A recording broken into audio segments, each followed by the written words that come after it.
Remnants of the Forgotten Past by Alban 55, Chapter 15, Information Network.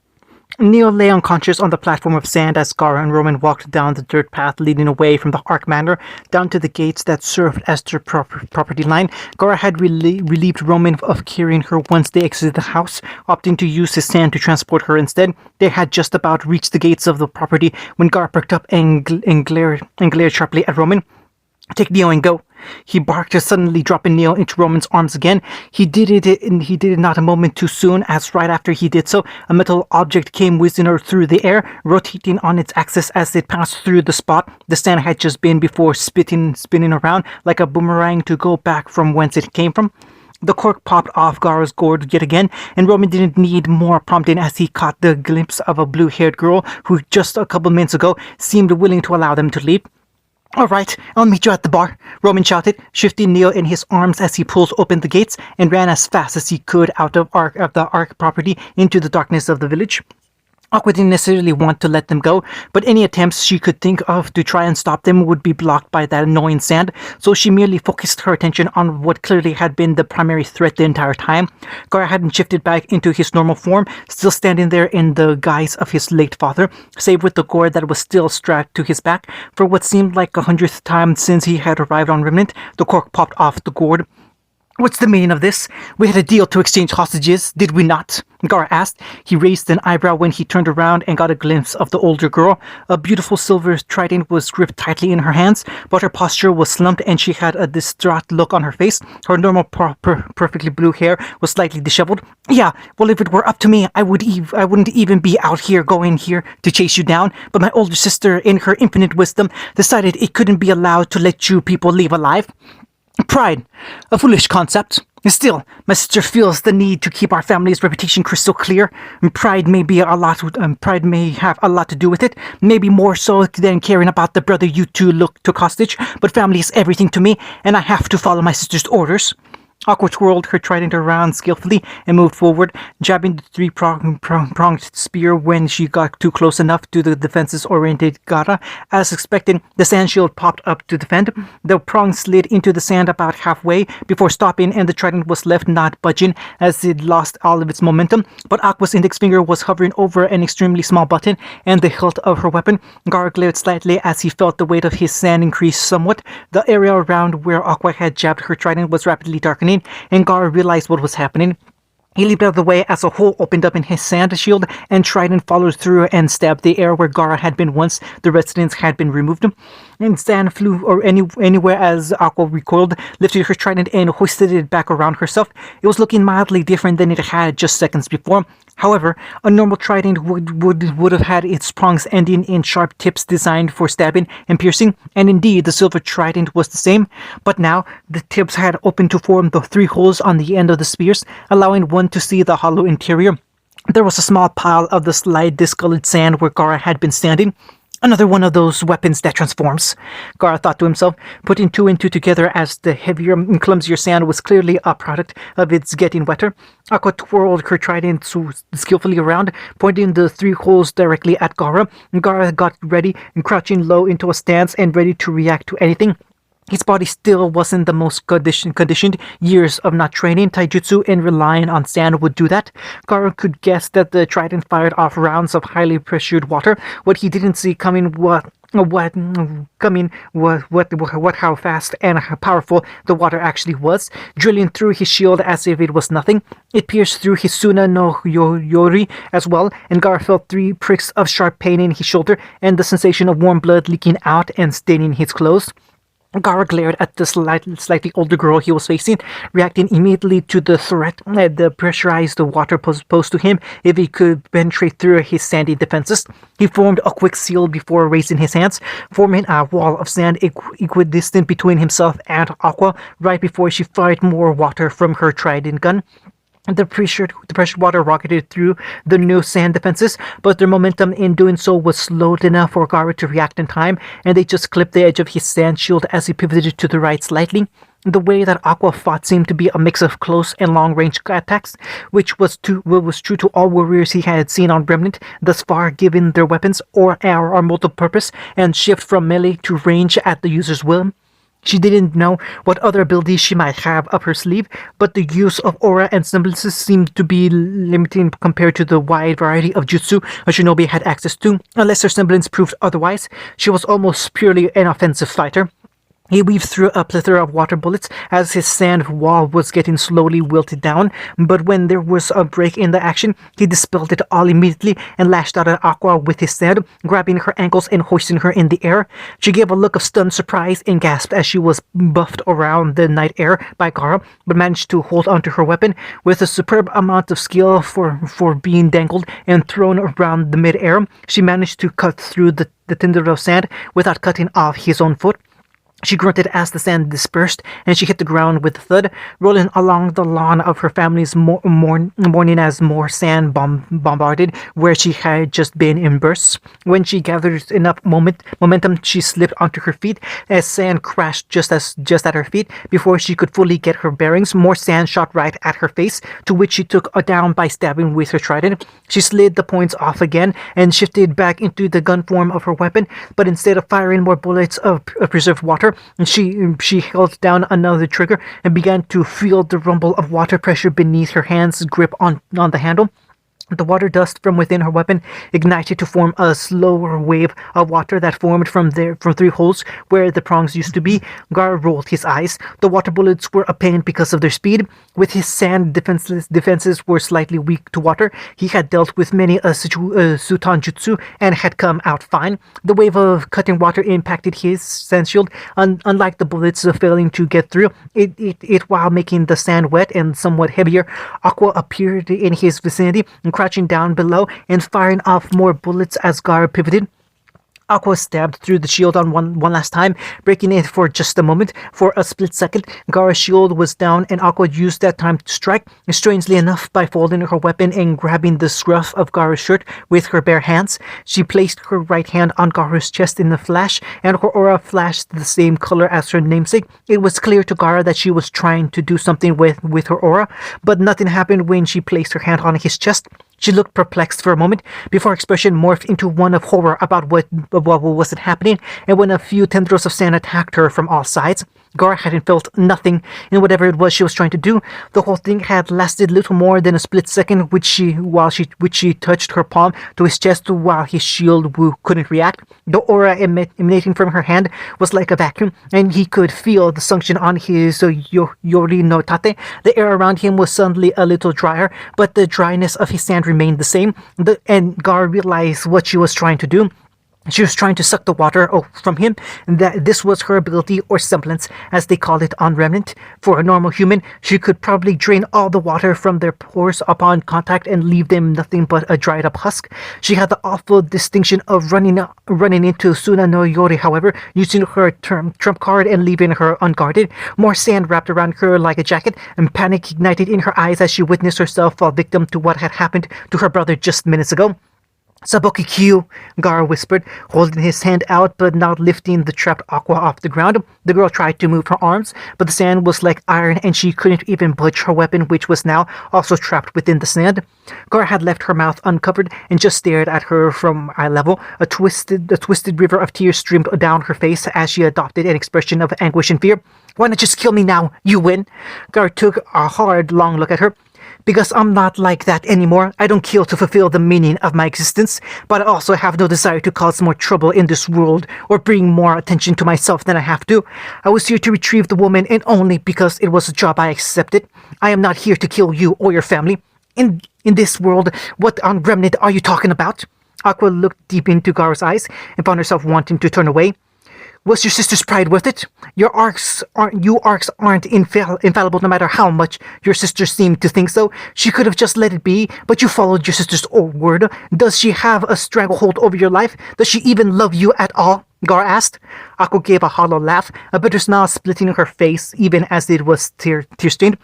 Ha! You think I don't know we're not invincible? My sister Violet loves all of us. She cares all about us except for John. But what makes her such a raging bitch is that only applies as long as she approves of you. If I break the Ark Creed and ruin our pride, even unintentionally, she won't love me anymore while pretending that it was me that betrayed her. It already happened to John. Funny thing about love and family, is it really love if it can be revoked at any time? Gar didn't respond, but his frown got a little deeper and his eyes a little colder. There was a person who reminded him of that, though he only pretended to love him at first. In fact, he was transformed into him right then. Gar turned around, his back facing her. I'm going to leave now. When I am far enough away, the sand will disperse itself, but do not follow me again. Keep in mind, I could have killed you just now, and the only purpose your death would have served was to save your sister's pride. Aqua swallowed. She had always hated the creed that her family and half of her sisters followed, but she had just willingly thrust herself into danger for that creed.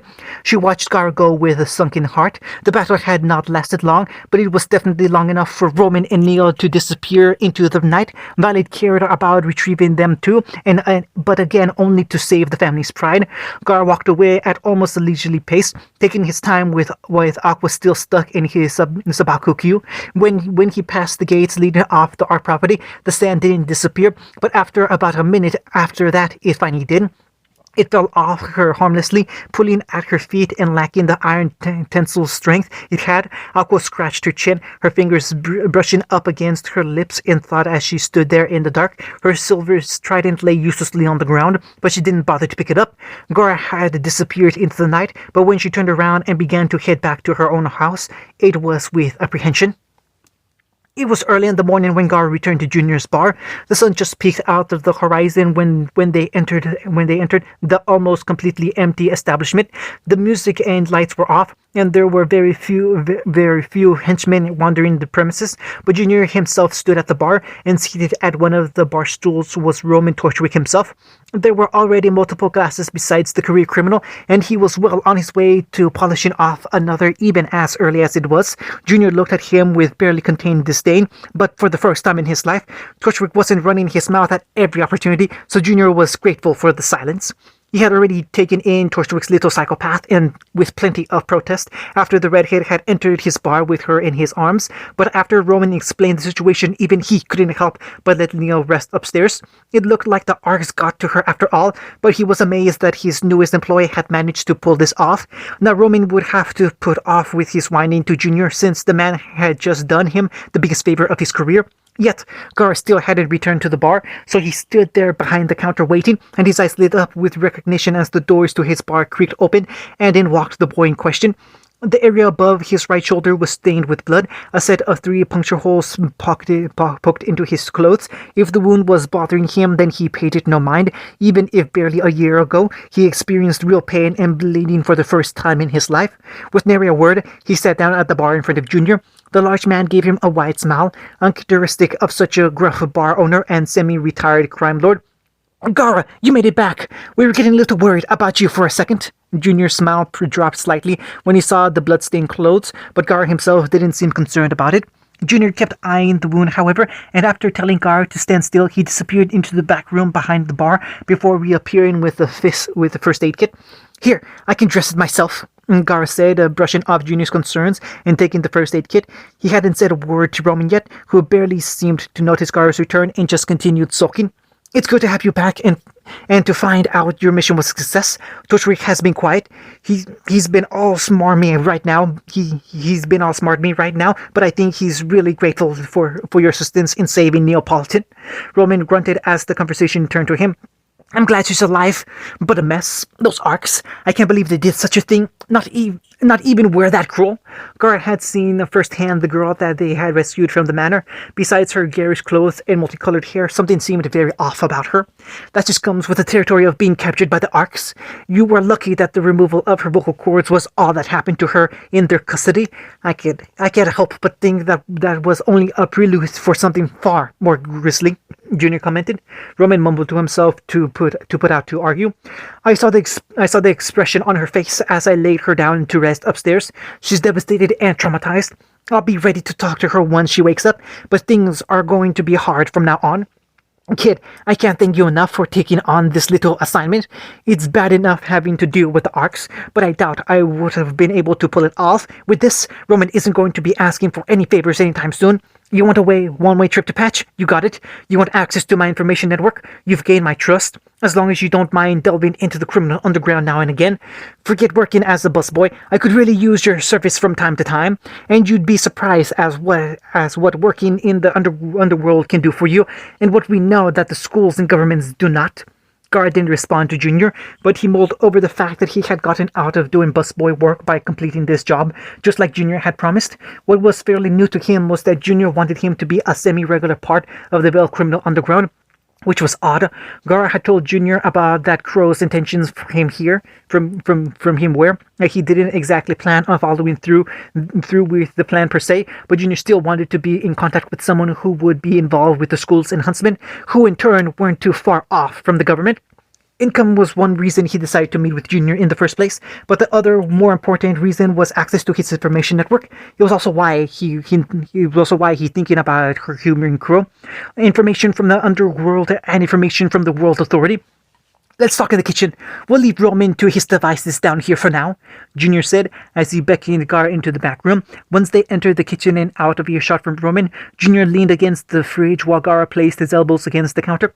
All right, you fulfilled your end of the bargain we had. Honestly, you clearly weren't meant to be doing busboy work. You said you wanted information and questions answered. You've proven your worth. I'd be willing to tell you what I know, as well as get in contact with you if new information you want pops up. Junior adopted a serious expression. But isn't it time you let me in on what you are about? Why you decide to seek me out? Why kids as young as you decided to enter a criminal enterprise? What is it you want to know? Gar looked up from dressing his wound with the gauze and bandages that had been provided to him. Very well, I suppose I should tell you why exactly I sought you out. This will be a strange request for sure, but all I need you to do is keep your eyes open for anything similar to what I describe. I'm looking for someone, or more accurately, some people, though I only know one of them personally as a friend of mine. Junior seemed confused. Well, that's not what I was expecting, kid. You mentioned that you're not from around here. I thought for certain that you wanted what you wanted was related to you trying to return home. Unless finding these people means you're doing just that. Unfortunately, I don't think returning home is an option anymore. I'll be going to Patch to presumably start a new life there. But that's besides the point. It's imperative for me to find these people, or at least know of their general whereabouts and what they're up to. Junior scratched his chin. You're being really vague, you know? Is it really necessary to be this secretive about your life? I'm aware.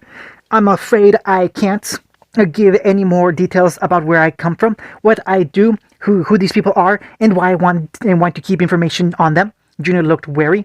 If you happen to run across a loud blonde boy around my age named Naruto, then let me know. If someone with strange abilities like mine enter the Veil criminal world, let me know. If you hear about any strange occurrence or events on the news that doesn't seem to add up, let me know. For example, the volcano eruption in Atlas that occurred recently.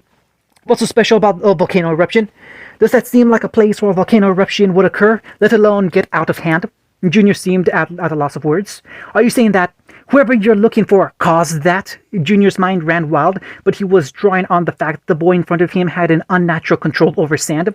That event may or may not have anything to do with the people I'm looking for, but it's events like those that are reported on the news that I will be paying attention to. Natural disasters, strange occurrences, even attacks on villages that seem particularly unusual. I guess I can do that.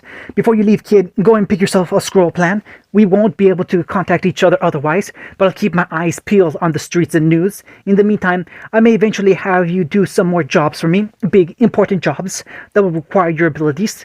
Your employment at my bar was short-lived, but you've got a more important job now.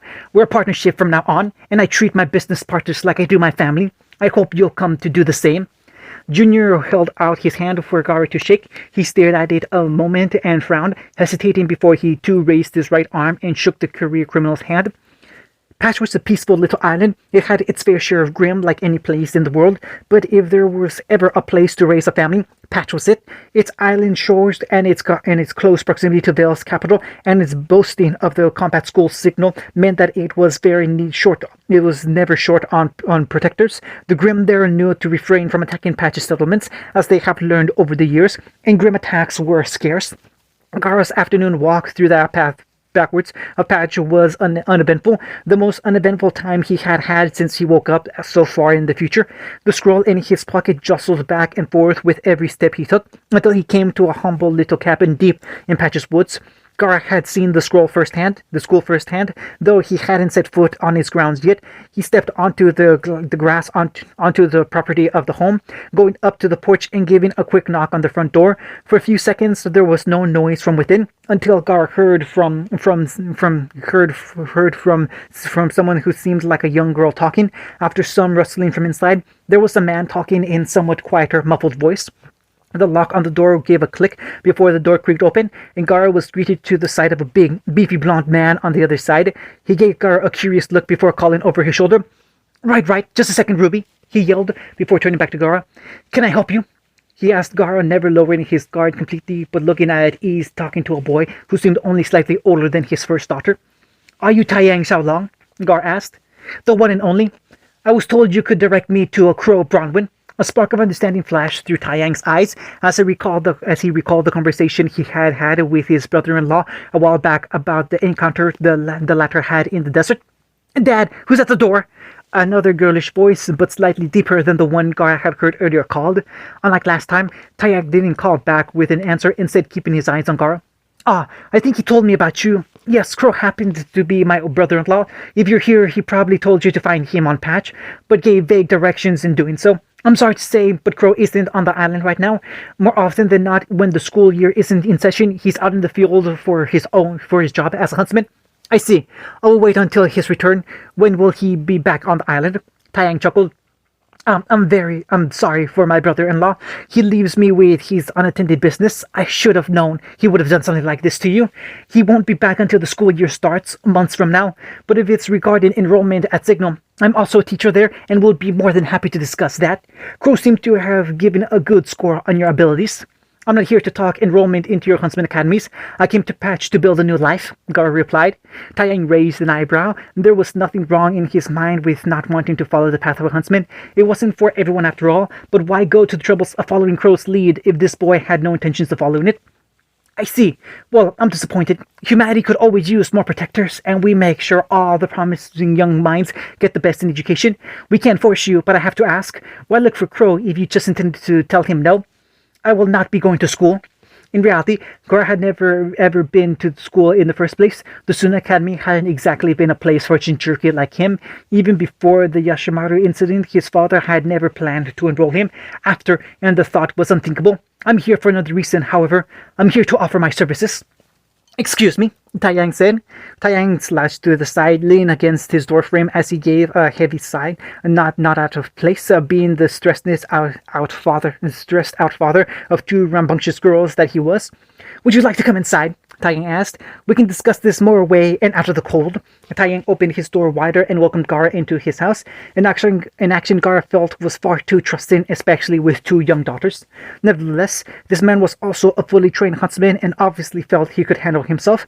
Gara nodded and stepped into the living room of the house. It was a cozy little abode, the decorations giving it the same aesthetic as the woods that surrounded them. He could hear the pitter-patter of feet coming from down the hall, and he blinked as a girl around his age or slightly younger rounded the corner and came into view walking towards him. This must have been one of his daughters that he was talking to from the awning. She had the same blonde hair, albeit slightly brighter and shinier, and pulled into two long ponytails. Her lilac eyes were looking at him curiously. Dad, who's this? She asked at her father, who was closing the front door. Just someone related to huntsman business, Yang. And take your sister and go play outside for a moment. I need to talk to our guest in the kitchen, Taiyang said. Yang gave Taiyang a weird look before she shrugged and ran up the stairs. When his oldest daughter was out of the way, Taiyang led Gara into the kitchen. Please take a seat, he said hospitably. Gara obliged and pulled a chair up, with Taiyang opting to lean against his counter with his arms crossed. All right, Spillet, what are these services you seem to be offering? Taiyang asked, his tone all but indicating that he was merely humoring Gara. My services are my fighting ability and willing to take any job. I will not enroll in school, but your brother-in-law himself can attest that I am already adept enough in combat. There is no need for us to go through this song and dance. Myself going to school will merely be a waste of everyone's time, least of all my own. So what are you saying is you want to skip the boring old schoolwork and go straight to graduation? Gara blinked. I don't care about graduation either. I just want the ability to take jobs with you people. I can give you a demonstration if you'd like to prove I am worthy. That's not the point, Taiyang grunted, his face sour. You telling me this makes me you telling me this makes me wonder why Crow recommended you in the first place. It seems you don't know the first thing about what being a huntsman means. And what does it mean? Taiyang held his hands up and grimaced. Look, it's not that simple. There's more to being a huntsman than knowing how to fight. We don't just certify as anyone as a huntsman, everyone who can throw a punch and chew gum at the same time, and that's why. Being a huntsman is a state of mind as much as anything, and if you can't understand that, then that's what's really wasting your time. Gara blinked, and Taiyang was a little creeped out by just unfazed. You seem like a good kid who just needs to gain a little more understanding and open up more to the possibility. If Crow vouches for you, then the invitation to join a combat school and later an academy is still open. But we can't just up and make you a huntsman, and we certainly can't give you a huntsman's job. We've never made exceptions before, and we're not going to start now. Gar rose from his seat. It's not his job, but every once in a while, Crow finds a prospect that he gets enrolled. He's almost like an unintentional talent scout. It's a shame you don't have much interest, but if you change your mind, you can drop by the school and can fill out the paperwork for your enrollment. Very well, Gar replied. His eyes panned to the side where he saw Taiyang's two daughters peeking around the doorway into the kitchen. There was, of course, the blonde Yang from before, but also a younger, pale, dark-haired girl. Gar gave a curt nod to Taiyang and exited the kitchen, Ruby and Yang backing up as he did so. He gave a deadpan look at them, and Ruby squeaked, hiding behind her older sister, unnerved. Taiyang appeared in the living room and watched as Gar saw himself out. He eyed his younger daughter, who looked up at him with big, innocent silver eyes. Daddy, who was that? The 9-year-old asked as the front door closed softly. Nobody, hon. Just one of Uncle Crow's associates that he wanted to enroll at the school. He was just a little lost, and I don't think he wanted to be a huntsman anyway. Ruby tilted her head. Who wouldn't want to go and help people? Ruby asked innocently. Taiyang smiled. His youngest daughter was so pure. She reminded him so much of Summer. It was uncanny. That's a difficult question to answer, kiddo. Some people don't have the mentality to do such a thing. It's a dangerous job, only for those who feel they risk everything for their sense of duty. Oh, Ruby said, slightly dejected as her silver eyes stared at the door that Gara had just gone through. That boy, something about him. I didn't like it, she said. Taiyang raised an eyebrow. His little Ruby was a socially awkward girl who could be distant with people, but it was rare for her to take an interest awareness for any one individual in particular. Oh, it seemed he could be a little prickly and was kind of odd-looking. Was that it? He asked fatherly. Ruby shook her head. No, it's just, I don't know. As the sun began to set, Gara checked into a motel in Patch's largest town with some of the pay that Junior had provided him. As he sat in the bed, he turned on the television and prepared for the usual sleepless night to come. The meeting with Taiyang hadn't exactly gone according to plan. In coming here, he had never planned on enrolling in school in the first place. He didn't have to be a huntsman, or at least he didn't want the official title of huntsman. What he wanted was access to their information network. It was why he had worked for Junior fleetingly, why he had taken the job with Torchwick, and why he planned to keep contact with Junior. He was gaining trust in Vale's criminal community, and in doing so, was getting more and more access into their information network. There were bound to be things that the criminal community didn't know. However, getting access to the Huntsman network and covering all of his bases was the next step. They weren't the military, but they seemed to be the closest thing this new world had to what a shinobi was. Their information network compared to Junior's would be like comparing the ninja information network to the civilian one. The gears began turning in Gara's mind to formulate a new plan, and an amused frown pursed his lips. He had two goals in his mind: eke out a new existence and find Naruto and the other jinchuriki. The third, more distant one was to find a way back home, but that would involve traveling through time, so it was on the back of his mind. Gara stood up and shut the television. Perhaps it was time to enroll in Signal anyway. He wanted the information network. It was a way to eke out a new existence. He could still remain in contact with Junior, and there was probably a way for prospective students to be housed, but Huntsman had already taken an interest in him, and he didn't want to be revealing his true nature on Remnant. He wanted to be all take and no give with the huntsmen, and something told him they would want to take back. Entering that community would raise questions if it allowed people to get close to him. Jinchuriki in the elemental countries was a curse. They were weapons to the village governments and feared by the general populace. For the first time in his life, he could live without that status, and he had no faith that the new world would be any different if they learned his status. He would enroll as a huntsman. He would not allow them to know his nature. End of chapter 15.